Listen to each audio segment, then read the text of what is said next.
오늘은 베드로전서 강해 20번째 시간입니다. 베드로전서 5장 5절에서 9절까지의 말씀 가지고 혼연일체의 공동체라는 제목으로 하나님 말씀 나누고자 합니다. 여러분, 성장하는 교회는 리더와 팔로우, 즉 따르는 자의 수준차가 나지 않는 교회입니다. 목사의 수준의 성도, 또 성도 같은 겸손한 목사, 이런 모습이 있어야 좋은 교회가 됩니다. 그런 의미에서 제가 좋아하는 단어가 혼연일체라는 말입니다. 혼연일체라는 말은 생각과 행동과 의지, 그런 것들이 온전히 하나 된다라는 거예요. 교회가 시험에 드는 이유가 뭘까요? 유니티, 쉽게 하면 하나됨이 깨어지기 때문에 그렇습니다. 성령이 하나되게 하신 것을 힘써 지키라 라고 말씀하죠. 혼연일체, 아무리 작은 교회라도요, 마음과 뜻이 하나된 교회는 굉장히 강력합니다.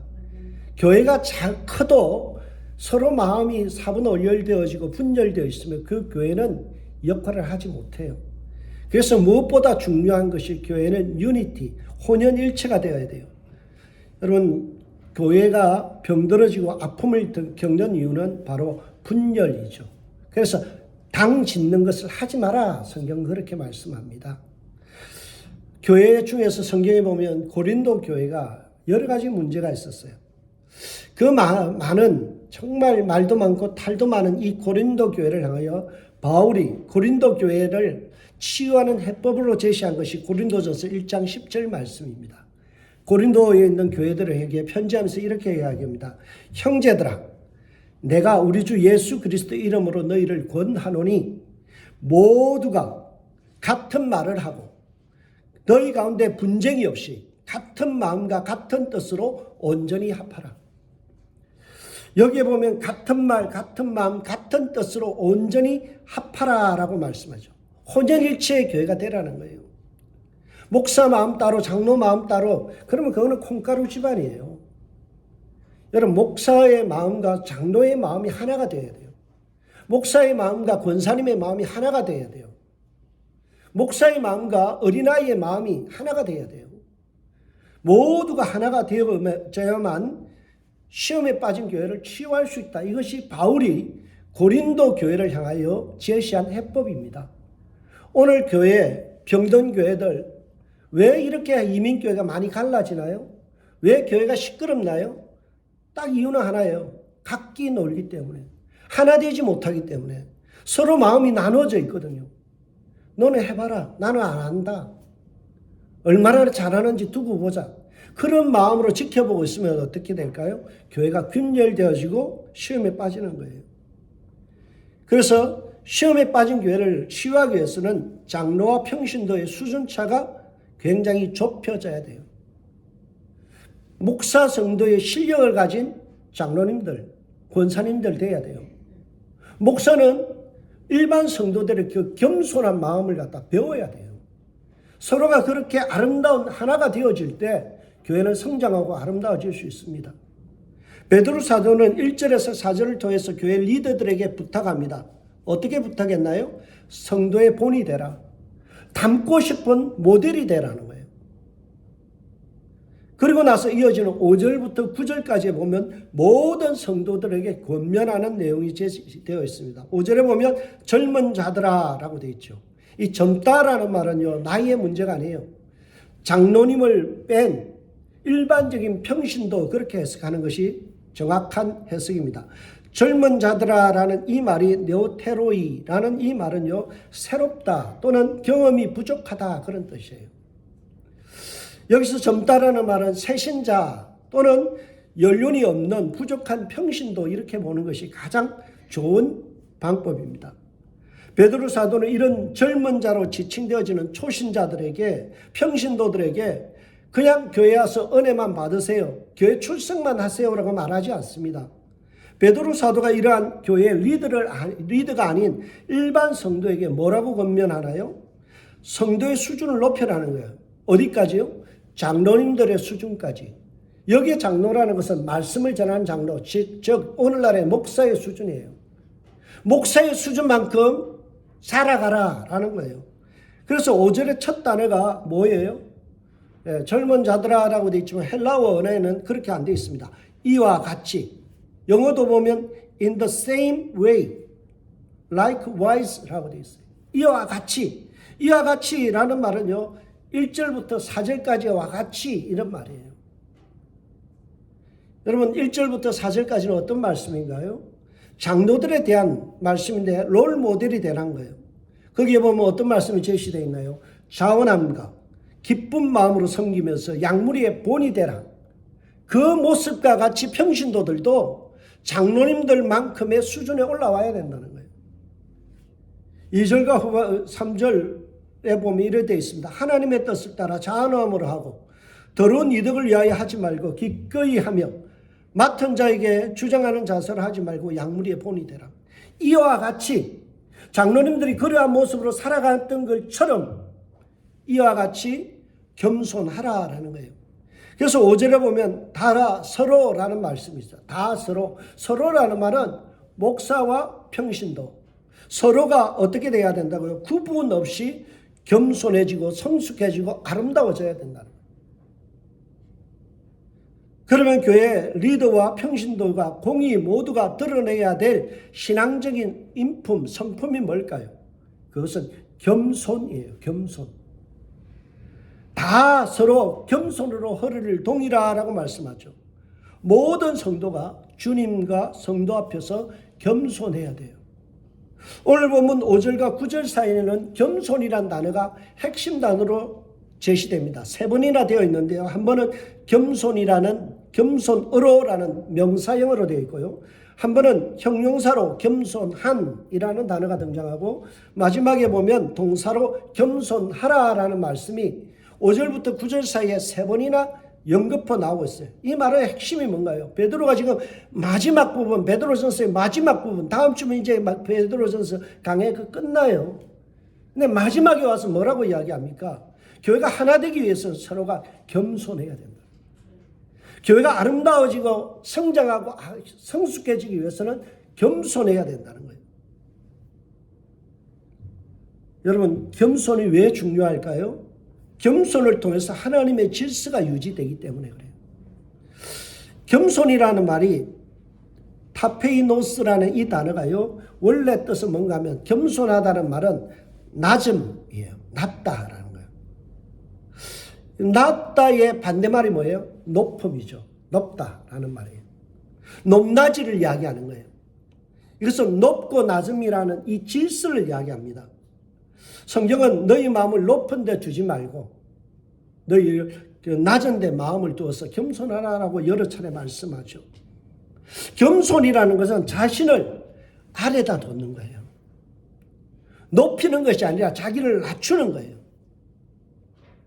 그래서 겸손이라는 말은 질서적인 측면이에요. 여기에 겸손과 짝을 이루는 순종이란 단어가 있죠. 5절에 보면 장로들에게 순종하고 다 서로 겸손으로 허리를 동이라 라는 말씀이 있죠. 겸손과 짝이 되어지는 순종이라는 의미가 뭘까요? 순종 역시 겸손과 더불어서 질서에 순응하는 것을 이야기합니다.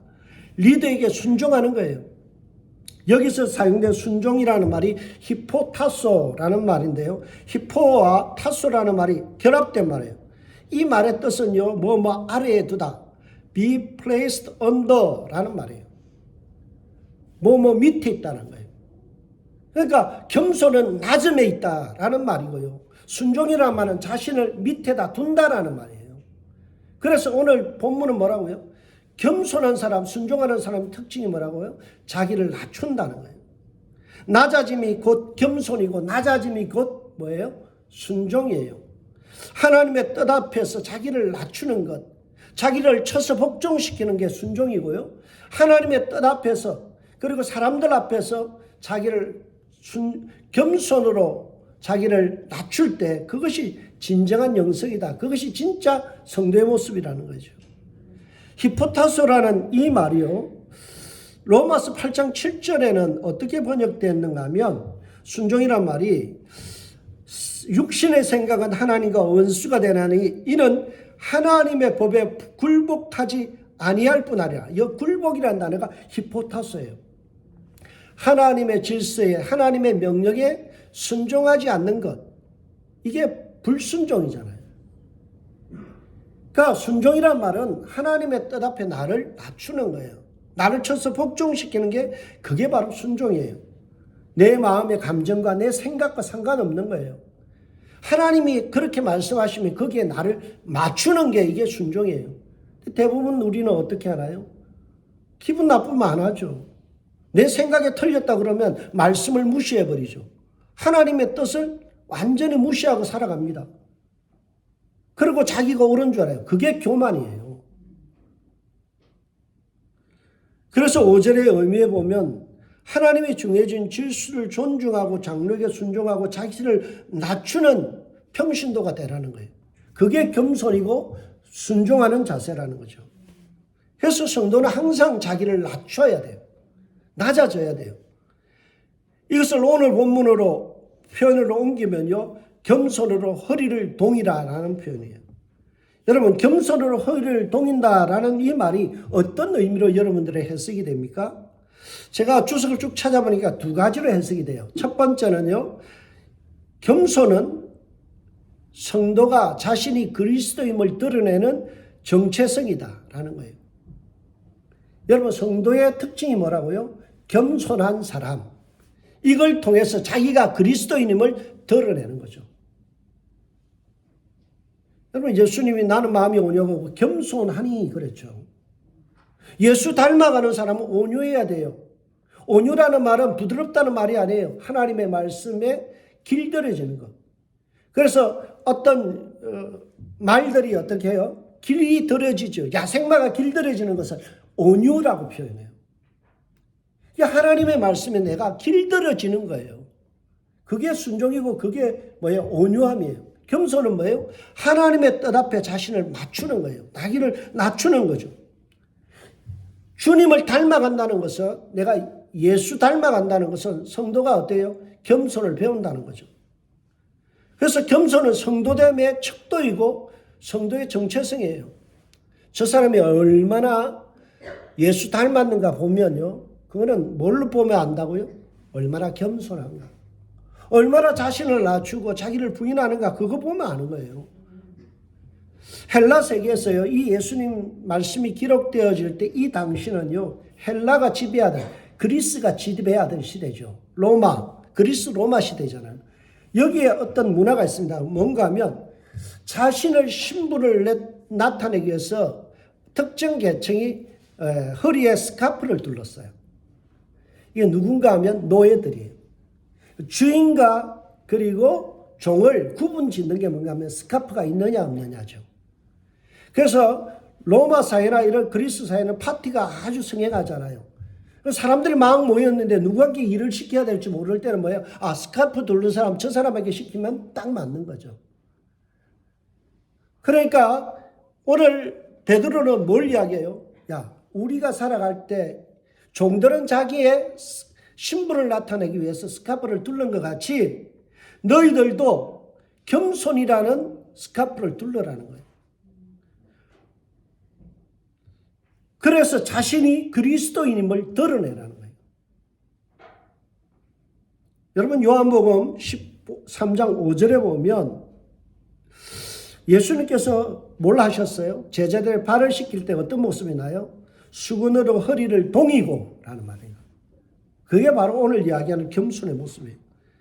이에 대야에 물을 떠서 제자들의 발을 씻기고 그 두르신 수건으로 닦기를 시작하여, 예수님께서 허리에 동인 것이 수건이잖아요.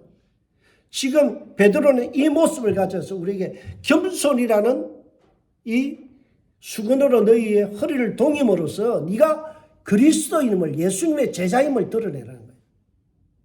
펄럭거리는 이 교만이라는 이 모습을 단단히 조여매고 네가 겸손한 모습으로 나아가라라는 거예요. 그래서 예수님께서 요한복음 13장 15절에 보면 이렇게 이야기하죠. 내가 너희에게 행한 것 같이 너희도 행하려 하여 본을 보였노라. 예수님께서 그냥 하신 일이 아니에요. 우리에게 본을 보여주신 거예요. 뭐 하라고요? 똑같이 너희도 행하게 하려고. 성도의 트레이드 마크가 뭐라고요? 겸손이에요. 자기를 낮추는 거예요. 여러분 교회 와서 소리 지르고 교회 와서 막 큰 소리 하는 사람들요, 교만 덩어리입니다. 왜요? 하나님이 눈에 안 보이니까 그런 거예요. 하나님의 질서로 상관없는 거예요. 내 화가 먼저고 어떤 내 마음의 상태가 먼저죠. 그 교만인 거예요. 성도는요, 무슨 일이 있어도 겸손해야 돼요. 나를 쳐서 복종시켜야 돼요. 여러분, 예수님께서 자신의 그 섬기는 모습, 제자의 발을 씻기신 그 겸손의 종의 모습을 통하여 우리에게 보여주신 거예요. 이것은 따라오게 하려고 라고 말씀하죠. 여러분, 우리 교회 성도님들 다 겸손할 수 있게 주의 이름으로 부탁드립니다. 예. 저 은생교회 목사 교만 덩어리야 그러면 진짜 곤란한 거예요. 은생교회 장로님 참 교만하기 짝이 없어 그러면 이건 볼장 다분 교회예요. 참 저 교회 권사님들 정말 교만해 그러면 이거는 진짜 이제 대책이 없는 교회예요. 그런데 그 교회 은샘교회 성도님들 하나같이 겸손하다. 정말 자기를 낮춘다. 얼마든지 자랑할 것이 많고 얼마든지 내세울 것이 많은데도 하나님 앞에서 자기를 낮추고 낮은 자리에 앉히는 것. 이게 겸손이라는 거죠. 그러면 우리는 예수님 닮아가는 제자 되어야 됩니다. 그러기 위해서는 겸손으로 허리를 동일한 한 주간 되시길 주의 이름으로 부탁드립니다. 겸손으로 허리를 동인다라는 두 번째 의미는요, 유대적 관습에서 해석할 수 있어요. 허리를 맨다라는 것은 힘을 쓰기 위해서 준비를 한다라는 말이에요. 유대인들의 옷의 특징은 원피스형이에요. 그러니까 한복을 생각하시면 돼요. 여러분 우리 부모님들이 어머님들이요 잔치 때 일하려고 그러면 한복 입고 하다가 어떻게 해요? 허리춤에다가 끈을 딱 묶고 일을 하죠. 뭐 하기 위해서? 힘을 쓰기 위해서. 그게 바로 오늘 유대인들의 관습에 나타난 거예요. 펄럭거리는 이 교만이라는 이 치장, 거치제, 화려하게 보이는 것을 딱 묶고 어떻게 해야 된다고? 힘을 쓰라는 거죠. 여러분 세상은 겸손보다는 자기 자랑과 약간의 교만을 선호합니다. 예수님 당시 로마 사회에서요, 겸손이라는 이 단어는 굉장히 불편한 단어예요. 사람이 겸손하다는 말은요, 그 당시에는요, 저 사람 굉장히 유약하다. 그런 뜻으로 해석이 됐어요. 우리 사회에서는 겸손함을 좋게 생각하지만 유대 사회에서는요, 또 헬라 사회에서는 겸손 그러면 나약해 빠진 사람들. 그래서 나약한 노예들이나 굽신거리는 사람을 보고 저 사람 겸손한 사람 그렇게 불렀어요. 그러니까 당시 예수님 시대에 겸손해진다는 것은 사람들이 나를 굴욕적인 시선으로 보고 깔보는 시선으로 볼 수 있는 그런 여지가 있는 거예요. 그렇지 않으면 세상 사람들에게 뭐예요? 교만을 떨어야 돼요. 사람들이 나를 깔보지 않기 위해서는 내가 약간의 교만, 나의 허세, 나를 드러내고 목에 힘을 줘야 돼요. 그런 사람들을 로마 사회는 좋아했어요. 겸손한 사람을 보고 저 사람은 참 못났구나. 찌질이다. 저 사람은 참 비굴하다. 그렇게 받아들인 거예요. 그러니까 그 사회 문화 속에서는 어때요? 예, 겸손한다는 것은 굉장히 불편한 시선을 감당해야 되는 거예요. 그래서 우리가 이 그리스도인들이 여기에 유혹에 많이 넘어갔어요. 특히 베드로가 그랬죠. 다른 사람들 앞에서 기죽기 싫어서 어떻게 이야기합니까? 다른 사람은 다 주를 배신할지라도 나는 주를 배신 안 해요. 큰소리 호언장담했죠. 나약해 보이는 것이 싫었던 거예요. 남자로 태어나서 내가 한 입에 두 말 하랴 그러면서 호언장담했죠. 근데 어떻게 됐나요? 예수님을 세 번이나 부인하는 실패자의 경험을 하죠. 그래서 베드로가 뭐라고 이야기합니까 지금? 겸손으로 허리라는 동이라는 이 말은 나처럼 실패하기 싫으면 교만을 떨쳐버려야 된다. 나같이 실패하는 그런 사람이 되지 않기 위해서는 교만을 멀리해라. 교만 떨어서는 안 된다는 거예요. 그리고 성도의 진짜 힘은 겸손에서 나온다. 그것을 가르쳐 주는 거죠. 성도는 이 세상의 풍조대로 살아가는 사람이 아니에요. 세상의 가치관으로 살아가는 것이 아니라 주님의 심판대를 기억하면서 하나님 나라의 가치, 성경적인 가치로 따라 행하는 거죠. 잠언 3장 34절에 보면 진실로 그는 거만한 자를 비웃으시며 겸손한 자에게 은혜를 베푸신다라고 말씀하죠. 이 잠언 3장의 말씀을 베드로는 오늘 5장 5절 뒷부분에다 붙여서 이렇게 이야기합니다. 하나님은 교만한 자를 대적하시되 겸손한 자에게 은혜를 주시느니라. 이 말씀은 야고보 사도가 동일하게 되풀이합니다. 야고보서 4장 6절에 보면 그러나 더욱 큰 은혜를 주시나니 그러므로 일렀으되 하나님이 교만한 자를 물리치시고 겸손한 자에게 은혜를 주시느니라. 여러분, 이 은혜를 받을 때 성도는 강력해지는 거예요. 겸손을 통해서 성도는 뭘 받아요? 하나님의 은혜. 제가 신방하면서 설교한 내용 중에 그런 말 있죠. 카리스라는 은혜에서 나온 말이 뭐예요? 카리스마, 능력이에요. 은사예요. 카리스라는 이 단어에서 나온 말이 뭐예요? 카라, 기쁨이에요. 여러분, 이 은혜라는 이 카리스에서 나온 단어가 뭔가요? 또 유카리테스, 성찬, 주의 임재예요. 카리스라는 단어에서 나온 말이 뭔가요? 감사라는 말이에요. 여러분, 성도의 능력은 기쁨과 감사와 그리고 은사와 주의 임재를 경험하는 비결이 뭐라고요? 겸손이라는 거예요. 겸손할 때 하나님께서 능력을 주신 거예요. 은혜를 통해서 능력을 주신다는 거예요. 그러니까 성도가 어떻게 살아야 될까요? 겸손해야 된다. 그러면 무조건 겸손하기만 하면 우리가 은혜를 받고 능력이 있고 기쁨이 있을까요? 아니에요. 왜냐하면 개인의 어떤 겸손이라는 성품이 하나님으로부터 은혜를 빼앗아 올 수 있는 무기가 아니기 때문이죠. 달리 말하면 개인의 경건한 이 성품이, 겸손이라는 성품이 하나님 편에서 무조건 항복하고 은혜를 내어줘야 될 하등의 이유가 없다는 거예요. 6절을 보세요. 그러므로 하나님의 너가신 손 아래서 겸손하라.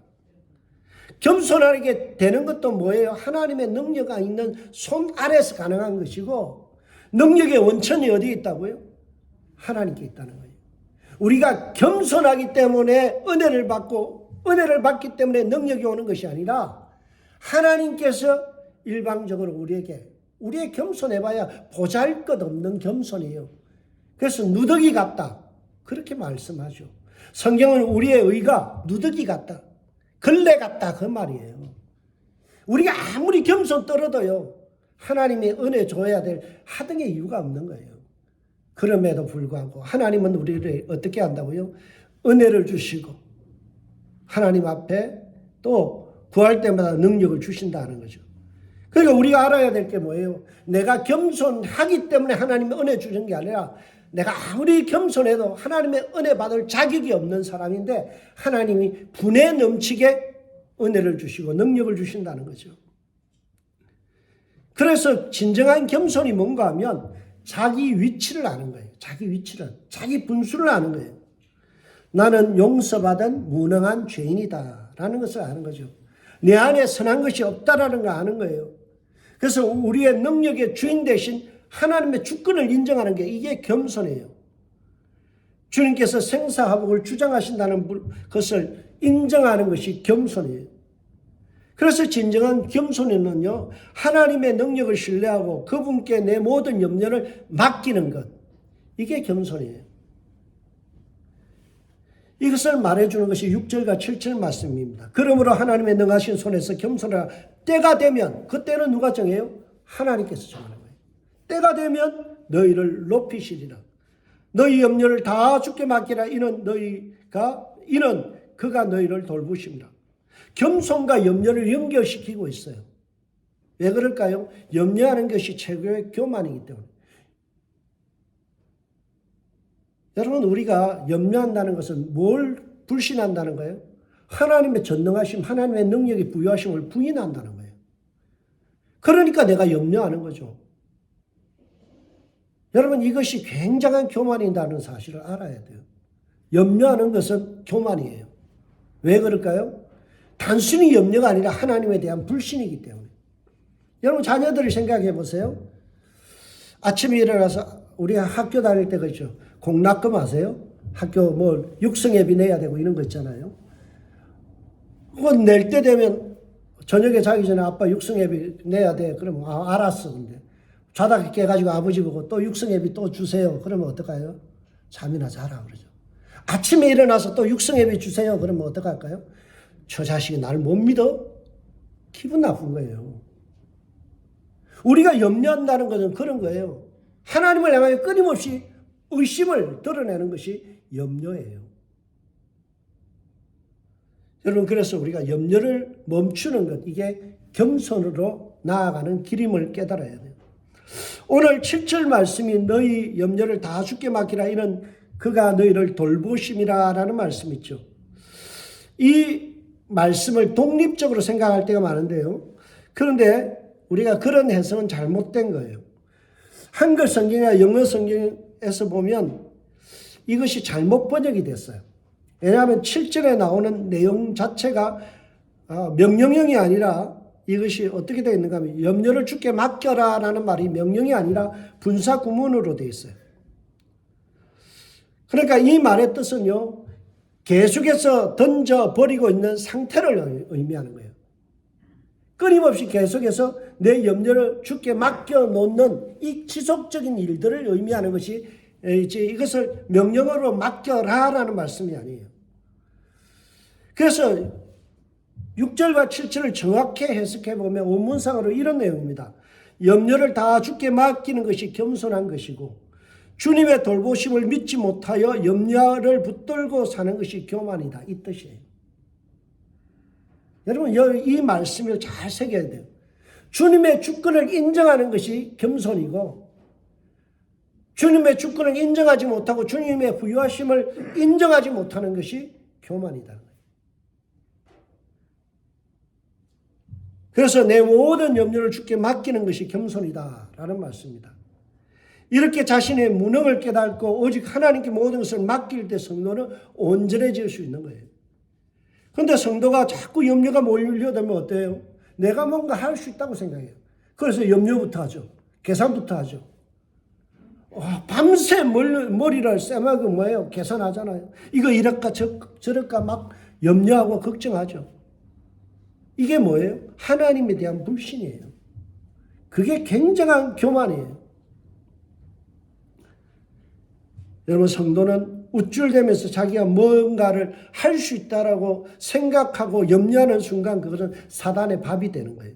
이 사절을 8절에서 이야기합니다. 오늘 이 염려라는 말씀을 이어서 8절에 좀 이상한 말씀이 나죠. 깨어라, 근신하라, 깨어라, 너희 대적마귀가 우는 사자와 같이 두루다니며 삼킬 자를 찾나니. 마귀는 우는 사자와 같이 교만한 사람을 골라서 잡아먹으려고 찾고 다닌다는 거예요. 사단의 주 무기가 뭐라고요? 염려라는 거죠. 염려를 통해서 사단이 노리는 건 뭔가요? 하나님에 대한 불신이에요. 전능하신 하나님에 대한 회의를 갖게 하는 거예요. 끊임없이 어떤 문제에 집착함으로써 염려하게 만들고 하나님을 의심하게 만드는 거죠. 그리고 이제는 염려하다 보면 자기가 팔을 걷어붙이고 자신이 앞장서서 뭔가를 하려고 해요. 이리 뛰고 저리 뜁니다. 뭐가 빠졌어요? 하나님을 신뢰함이 빠졌기 때문에 기도하지 않는 거예요. 기도하지 아니하고 움직이기 때문에 결국에는 실패하게 돼 있어요. 여러분, 힘들수록 하나님 앞에 기도해야 돼요.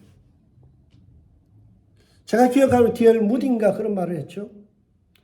나는 바쁘다, 그러므로 나는 기도해야 되겠다. 여러분, 염려하고 바쁜 일들이 생길 때마다 스탑하고 뭐 해야 된다고요? 하나님을 인정하는 거예요. 기도한다는 건 뭐예요? 하나님의 도우심을 바란다는 거고 하나님의 도와주실 것을 기대한다는 마음이에요. 여러분, 힘들고 어려웠을 때 뭐부터 해야 된다고요? 전화부터 하지 마세요.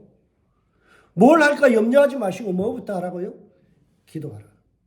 모든 염려를 다 주께 맡겨버려라. 그러면 주께서 이루신다라고 말씀하죠. 여러분, 분주하십니까? 이것은 하나님에 대한 신뢰가 무너진 증거이고 하나님을 무시하고 있는 상태라는 거예요. 이게 교만이에요.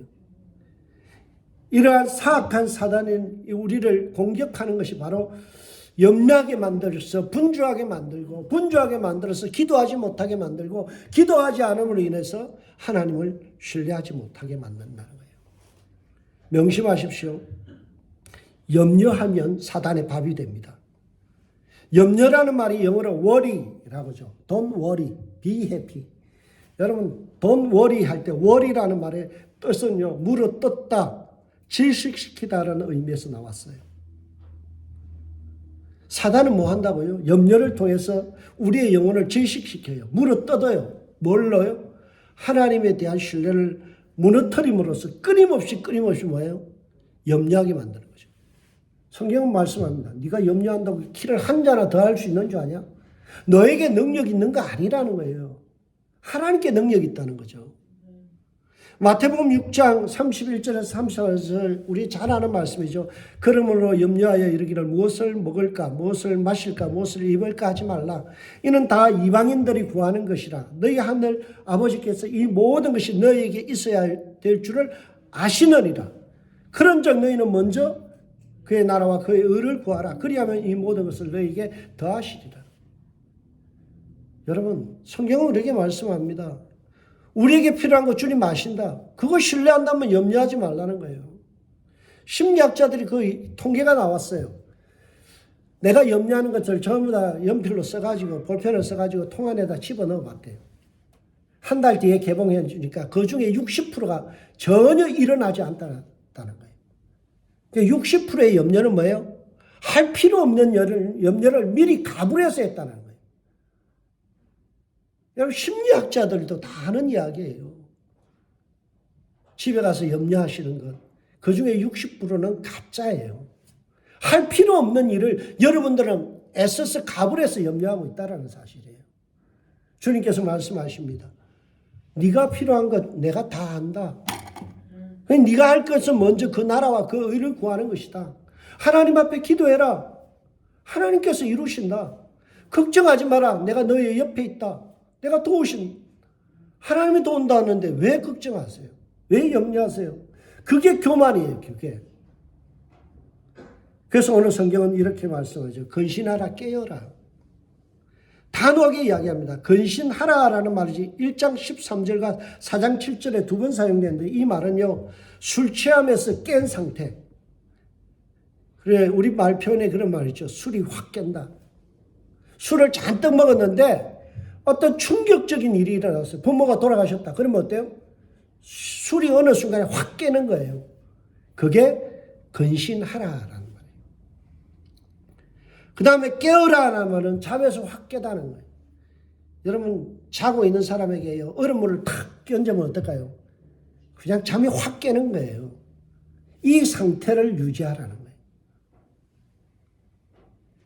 여러분, 우리가 깨어서 근신한다는 말은 다른 말이 아니에요. 네가 교만에 잠들어 있는 것, 주님의 주권과 도우심을 믿지 않는 것, 그 잠에서 깨라는 거예요. 그 술 취하면서 깨어서 맨정신으로 주님이 돕고 계신다. 주님이 오늘도 함께 하신다. 주님이 너의 필요를 알고 계신다. 이것을 뚜렷하게 기억하는 것을 맨정신, 이게 바로 근신하고 깨어있는 상태라는 거예요. 여러분, 깨어있는 것만으로 만족해서는 안 돼요. 믿음에 굳게 서서 사단 마귀를 대적하라 그러죠. 이게 무슨 말일까요? 믿음에 굳게 서서 대적하라. 믿음과 사단 마귀를 대적하는 게 연결되어 있어요. 뭘 믿으라고요? 하나님의 전능하심, 하나님의 도우심을 믿고 있으면 뭐예요? 나를 염려하게 만드는 사단 마귀를 대적하라는 말이에요. 오늘 본문의 이 말씀을 정확하게 이해하면 우리의 삶이 굉장히 풍성해집니다. 오늘 본문을 잘못 이해하는 사람은 무조건 뭐 귀신 쫓아내라 이런 생각을 가져요. 마귀를 대적하라 하니까 쓸데없는 그런 생각으로 빠져요. 오늘 본문은요, 내 안에 있는 사단 마귀에게 틈타는 이 염려를 통해서 나를 무너뜨리고 하나님에 대한 믿음을 축소시키고 믿음을 떨어뜨리는 이것을 대적하라는 거예요. 하나님을 절대적으로 신뢰하게 하지 못하는 이 염려, 이것을 통해서 무너지지 말고 네 마음을 잘 지키라는 거예요. 그래서 믿음에 굳게 서서 누굴 믿으라고요? 하나님을 믿으라. 하나님을 신뢰하라는 거죠. 그래서 하나님을 신뢰하고 믿기 때문에 굳게 서서 그를 대적하라. 나를 염려케 만드는 사단 마귀를 대적하라. 이런 세상에 있는 너희 형제들도 동일한 고난을 받았습니다. 여러분, 예나 지금이나 모든 성도들 속에 오는 게 뭐예요? 염려라는 거예요. 염려를 통해서 어떻게 합니까? 불신하게 되고 하나님에 대한 신뢰가 무너지게 되는 거죠. 그래서 우리가 믿음으로 하나님을 신뢰하는 그러한 마음을 가져야 돼요. 이게 겸손이에요. 여러분, 겸손이란 말은요, 하나님을 신뢰한다, 하나님을 믿는다라는 거예요. 그런 사람들에게 나타나는 특징이 뭔가요? 하나님을 신뢰하기 때문에 기도하게 된다. 여러분, 세상 사람들이 교만한 이유가 뭘까요?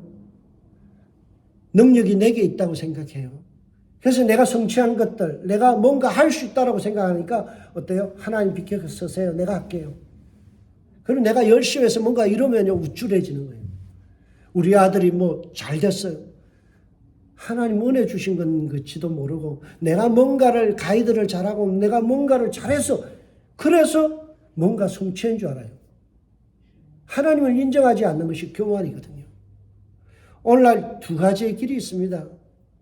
하나님을 인정하고 하나님께 능력이 있음을 믿고 하나님을 높이고 나는 낮추는 거예요. 이게 겸손이에요. 이게 성숙한 성도의 모습이에요. 내게 능력 없음을 알아야 돼요. 교만한 사람은 자꾸 내가 한 행위를 통해서 나를 부각시키죠. 그래서 내가 뭔가를 이루는 줄, 내가 뭔가를 할 수 있다고 착각하게 만드는 것이 바로 교만이에요. 여러분, 겸손으로 허리를 동이는 한 주간 되시길 주의 이름으로 부탁드립니다. 이게 누구에게 요구한 거예요? 목사에게 요구한 게 아니에요. 평신도에게 요구한 거예요. 모든 성도는 주님의 주권을 인정하고 주님을 신뢰함으로 겸손해져야 돼요. 그래서 하나님의 높으심을 알고 하나님께서 우리를 높여주신 걸 알기 때문에 감사하게 되고 엎드리게 되고 낮아지게 되는 거죠. 그렇게 되어질 때 교회는 서로가 유니티, 하나가 되는 거예요. 교회가 항상 시끄러운 이유는 뭐예요? 잘났다는 사람 때문에. 목소리 큰 사람 때문에 교회가 시끄러운 거예요. 근데 겸손으로 다 허리를 동이면 어떨까요? 예, 다 교회가 남을 나보다 낮게 여기고 겸손히 허리를 동임으로 인해서 서로가 화목하게 되는 거죠. 우리 은샘교회는 화목한 교회 되기를 주의 이름으로 축복합니다. 저와 여러분의 마음이 혼연일체되어서 우리 교회가 날로 성숙해지고 성장함으로 주님 앞에 영광 올려드리고 여러분의 삶에 염려가 물러가고 주님의 도우심의 역사들로 간증거리가 많은 이 한 주간 되시길 주의 이름으로 축복합니다. 기도하겠습니다.